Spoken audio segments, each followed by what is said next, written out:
Yigitlar, hozir siz bilan biz hayotimizni gul davridamiz. Qo'limizdan har qanday ish keladi.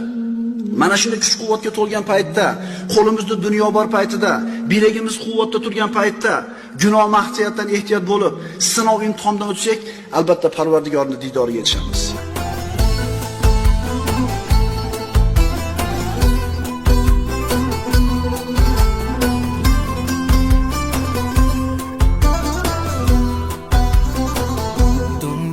Kozlarga tor ko'rindi, shayton aldamoqqa urindi, yurak sog'inch bilan urardi, Rasulullohni sog'inganda, hadis tinglaganda yoqardi, ko'zimdan yoshlarim oqardi, tunlarim uyqusiz o'tardi, Rasulullohni sog'inganda, tunlarim uyqusiz o'tardi, Rasulullohni sog'inganda, Makka yu Madinaga borsam yuragim. Assalomu alaykum qadrli do'stlar, biz ehson qilmoqchilik niyatimiz bilan alhamdulillah shu kunlarga yetkazdik. Mana 6000 ta obunachiga bo'lsak ham mana shu ehsonlar qilishga bizga yaqindan yordamdagi obunachilarimiz bor, yaqinlarimiz bor. Ularga men o'zim bo'lmadim, menga hissa qo'shadigan, yordam qiladigan ukalarimiz, akalarimiz bo'ldi. Ularga rahmat aytamiz. Hozirga nima deysiz?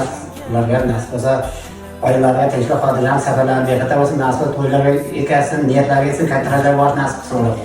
Sizlar paleshkada bo'lganingiz uchun like, kommentariya bosib, obuna bo'lganingiz uchun mana shunaqa ishlar qilamiz do'stlar. Xudo xolasa million bo'lsak, xudo xolasa bu mashinalarga juda ham ko'p yaxshilik qilamiz inshaalloh. Buni uchun albatta podpiska va like bosib, xudo xolasa podpiska qilishni unutmang. Juda ham xursandman. Mana yangi sochiqlar, yangi yer, do'stlar, mana yangi skarlab keldik. Nima deymiz? Alloh rozi bo'lsin hammamizdan. Degan yaxshiliklarimiz qabul qilsin. Rahmat. Rasululloh